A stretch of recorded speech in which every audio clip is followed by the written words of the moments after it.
This is your Irish Diary, presenting the romance and reality of Irish life then and now.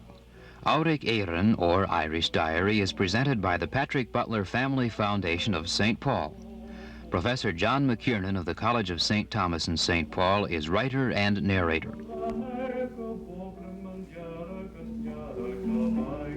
Little does our Colleen know that the course of true love never did run smooth.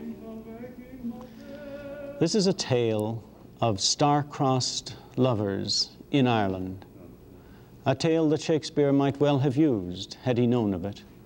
But of course, star-crossed lovers are not short in any country in the world. It is part, I suppose, of the great tragedy of love, that the divine passion goes so oft awry. At any rate, we owe this program to you. So many letters were received in connection with the first attempt to present something about the romance of Irish music on television, that the force was there to pressure us into doing another program on Irish music. So this particular program then, in response to your letters, deals with the tragedy of love centuries ago in Ireland, recorded in song, in the song of the people, and given to you in their language with, I hope, some translations that will make them serviceable. I shouldn't like to convey the idea that all Irish love songs are tragic, even though that is the burden of this program. Therefore, I'll preface it with one which might be called The Joys of Love. It deals with the title of it is The Palatine's Daughter, and it deals with the romance of a young man in Ireland in the 18th century, a romance between him and the daughter of some German settlers who were imported into the country. But if you'll just listen to this gayer music now of a young man's love for a German immigrant into the country. All braving for a geeks make wild rebel the right I fall a little tear I am little tear I fall a little tear I oh ke casfin sitli romachnina fallatini right I fall a little tear I am little tear I fall a little tear I oh d30 sheaf is mine men or than falle og mian tu a duk fa fen of falle lom shall getig mo wintre she dortes bochel gramte me a khoni ni grini right I fall a little tear I am little tear I fall a little tear I oh. Now that will give you an indication that an Irishman can be as light-hearted as anyone else when he's in love. And indeed, I suppose the Irish have a reputation perhaps for being more light-hearted than others when they are in love. At any rate, it will be perhaps something of a contrast, something to offset the somber nature of the rest of the poem, where we deal with lovers whose stars were crossed, misgraphed, mismatched, entirely at odds. At least so fortune dealt them. But in order to do this, we're going to take you to another part of the country, to a part of Ireland which is associated with the MacDermots, the MacDermot family. There was a beautiful girl whose name was Una MacDermot. And in the 17th century, she fell in love with a virile, handsome young man of the neighborhood, a man whose family fortunes had somewhat declined, and obviously you can see where this is going. But more of that later. Let me first show you the peaceful countryside, the lake, the fields, the island in the middle, all of these that feature in the story. This peaceful countryside, Lough Key, or Lough Key in English, in the County Roscommon, forever associated with the great MacDermot family. We'll tell you then the story. It is a story, as I said, with very tragic overtones. There was a young man in this particular part of the country whose name was Costello. Many people in America would probably say Costello, but Costello. Thomas Lodger, he was known by, or Thomas the Strong Man. So Thomas Lodger o Costello found himself one day very much enamored of the daughter of a neighboring family, Una MacDermott. And where this led, we'll tell you in a moment. And we'll let you hear for yourselves in due time the lyrics, the folk lyrics of this particularly appealing and very, very popular song in the Irish tradition. But first, something about Thomas. Thomas, as I said, at the age of 17 and 18, had a tremendous reputation for one of the most remarkably built musculatures that one could find in the west of Ireland. Thomas Lodger was also handsome. He was brave. He was quick of intelligence. There are many, many stories told of his great strength and of his charming good nature. I'll repeat just a few of them so that you may appreciate the story of Thomas and Una.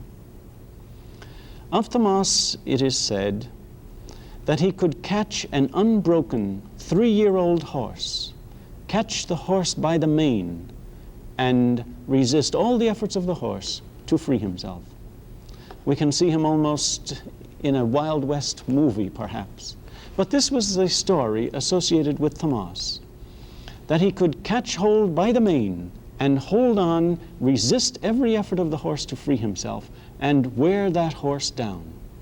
Well, stories like this are common in the folklore of every country. Why not? Man's strength, his physical strength, is an elemental thing, just as elemental as his falling in love. Great strength, great heroics, great love, great feats, these are associated with the hero in the folklore of all lands. Thomas, then, in the aristocratic association with the strength of the horse, is typical, I would suppose, of such leaders.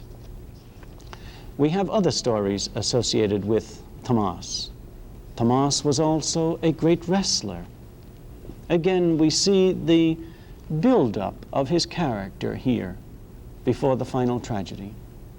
In a way, we might say that he reminds us of Othello. You remember Othello won Desdemona by his tales of great strife, by his heroic exploits.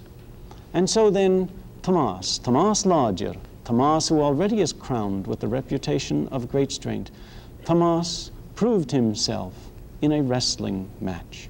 We have to go back to the 17th century, when the wrestlers came to the towns to challenge whom they would and whom they could. And it was an insult to a town to allow the wrestler to stand unchallenged. And it was not only an insult, but it was a very practical matter, because until he was defeated, the town had to provide him with a living, with a livelihood. He was, if you will, a burden upon the town to remind the town of his grace and their shame.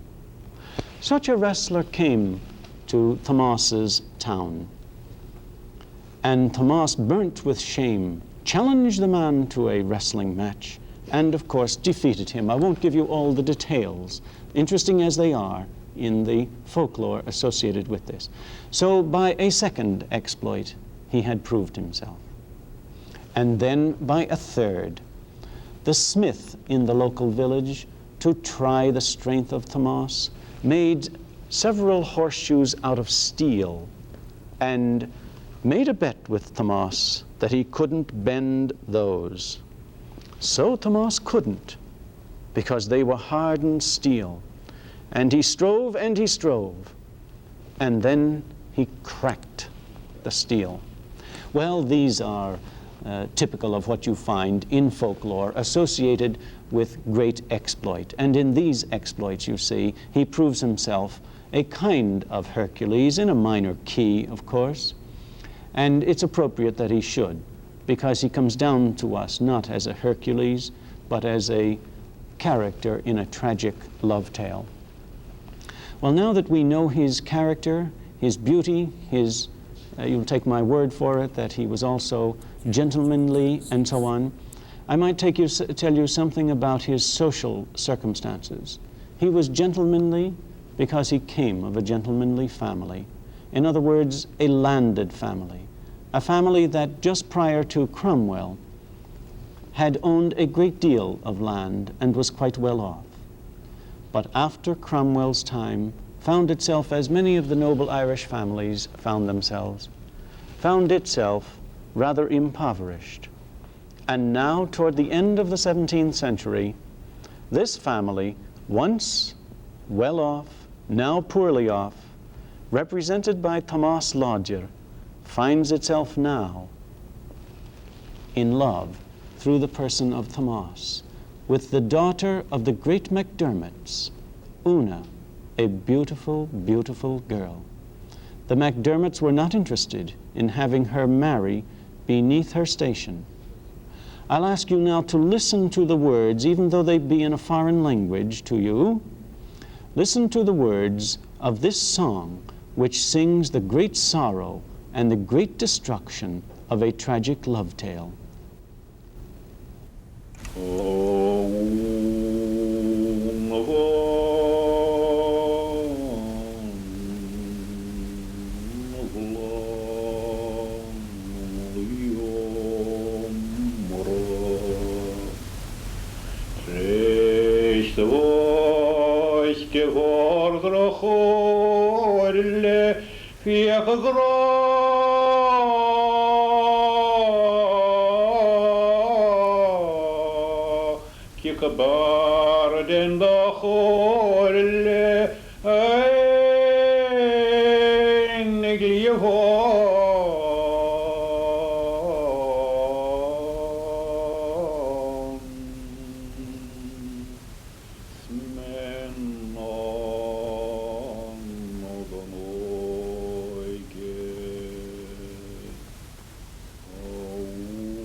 Nachter Loris Borer Choderglofwil Sawil Mogroniam Malacher Bi Fiach I gofno cemar o chonon She then was the bird in the cage. Einigliavon. She was the bird in the cage. And Thomas, you gathered from the lyrics that were on the screen, as well as the symbolism of the jungle. You gathered from that, of course, the tragic ending. I'll have a bit more to say about it in a moment. Her father tried to break her will. And when he thought he had done it successfully, he then told her that she might have a big party to which he would invite the whole neighborhood.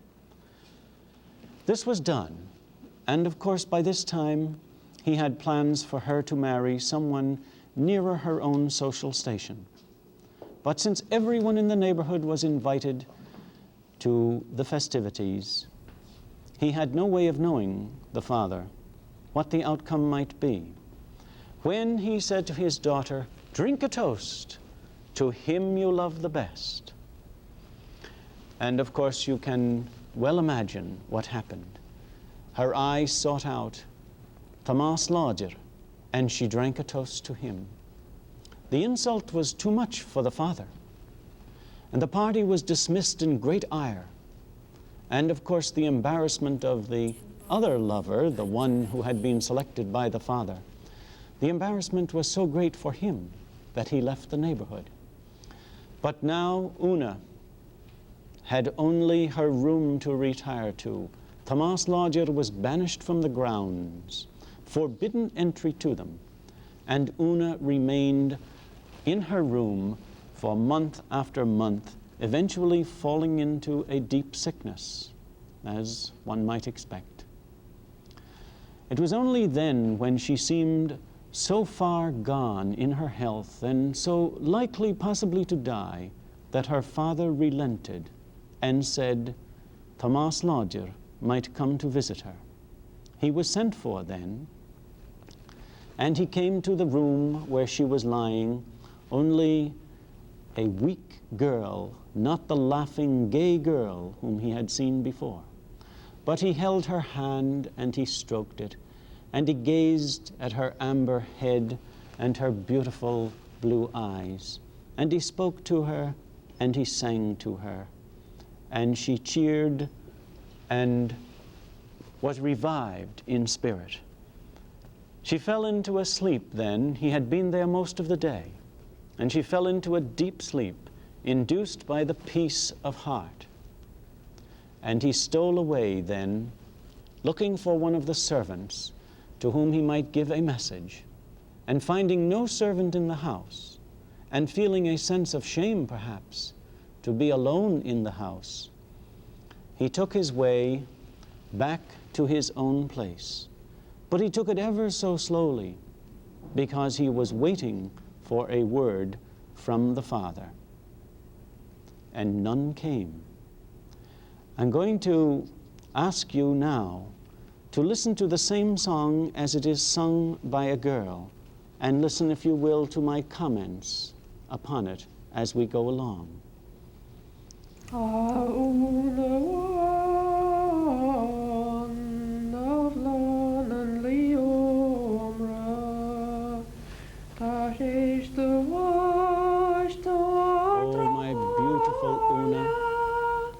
O amber-crowned blossom, you who have found your death because of bad advice, listen to me, my love.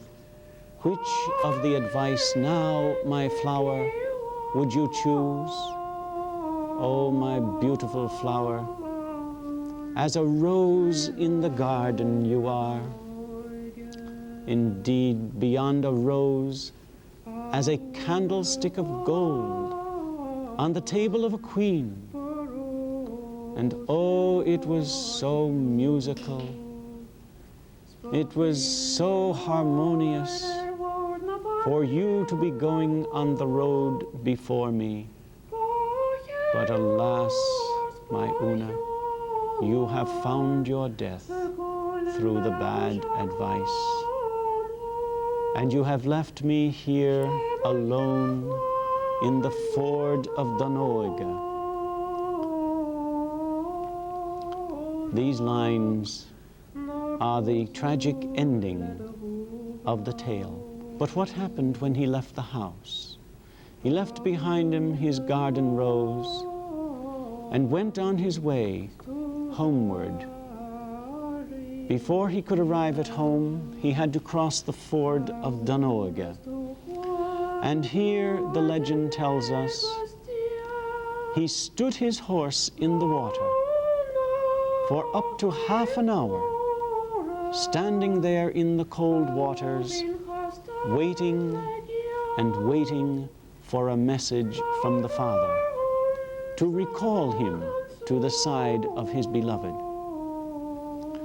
And with him was his servant, who kept upbraiding him, who suggested to him that the McDermotts were tricking him, that the McDermotts were fooling him, that his flower was not for him. Well, finally, enraged over the delay, he swore that once he crossed the other side, he would never more return to the McDermotts' castle.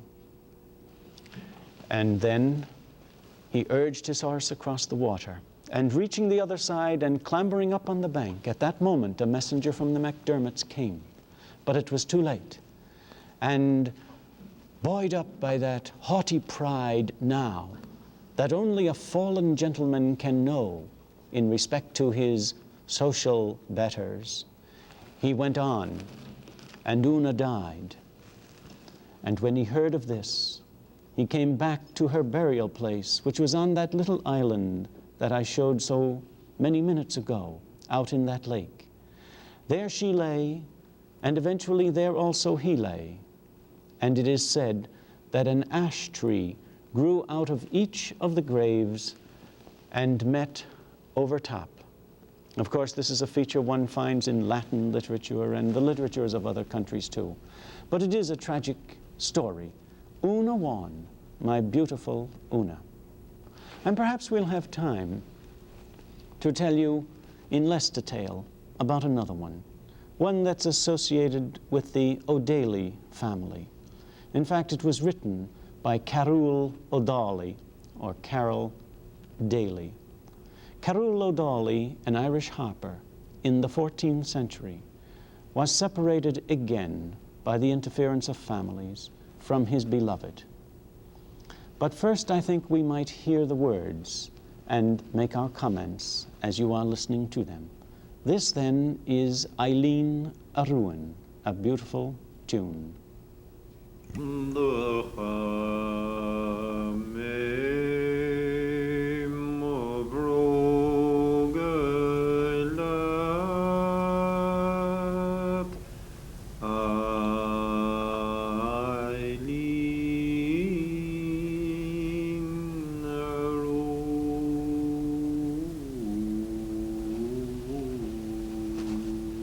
Eileen, my love,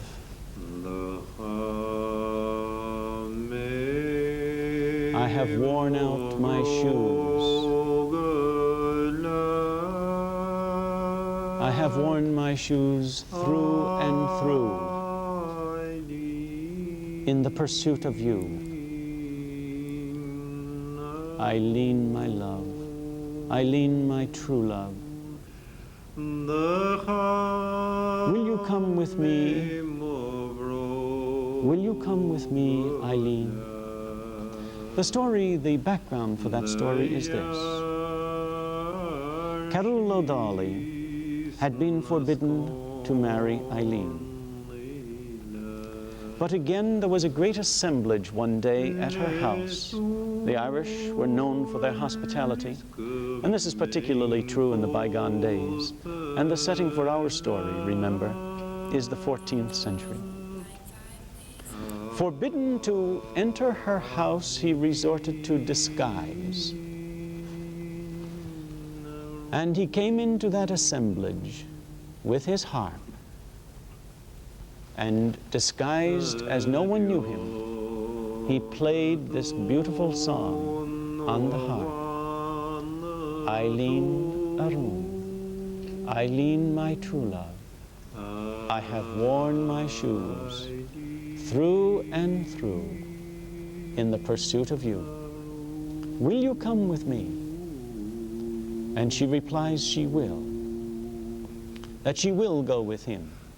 So this was a much more successful outcome, a triumph over the tragedy of family interference. I will ask you now to listen to it as it is sung by a woman with some musical accompaniment. And again, I shall continue comments simply because I'd like to point out to you some of the characteristics of Irish singing.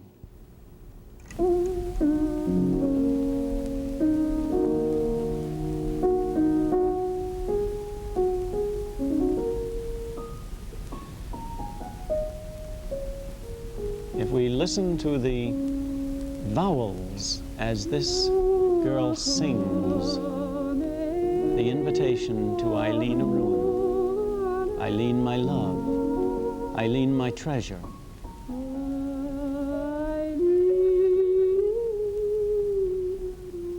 If we pick up these vowels and the long glides and plays upon them, then I think we shall know something about the beauty of the Irish language and of Irish folk music.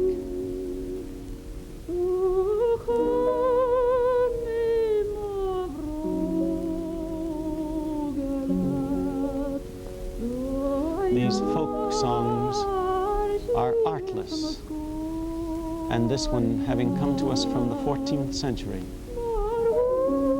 bears very little evidence of man's inventiveness in the individualistic sense, but rather the expression of the heart of a people. And it is this, I think, that makes it so appealing.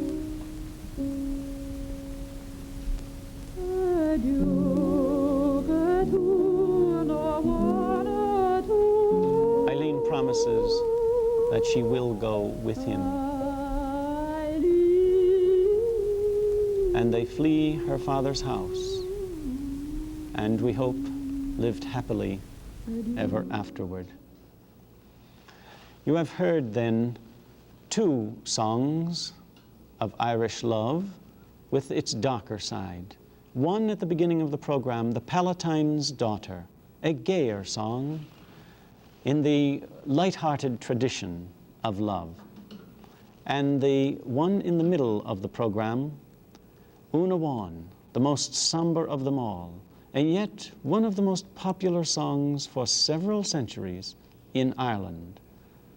Separated by family pride, the two lovers did not live to enjoy each other, but after their death, met in nature through the intertwined trees. And lastly, Eileen Aroon, who did triumph over parental influence and did marry her young harper.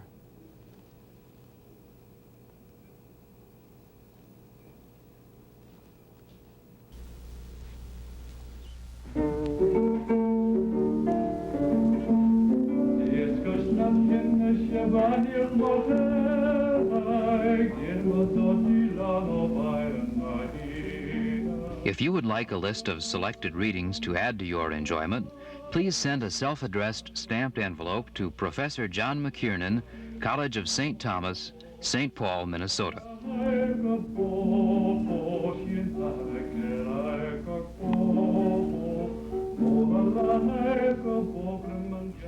This program has been presented as a public service by the Patrick Butler Family Foundation and produced at KTCA-TV, Minneapolis, St. Paul.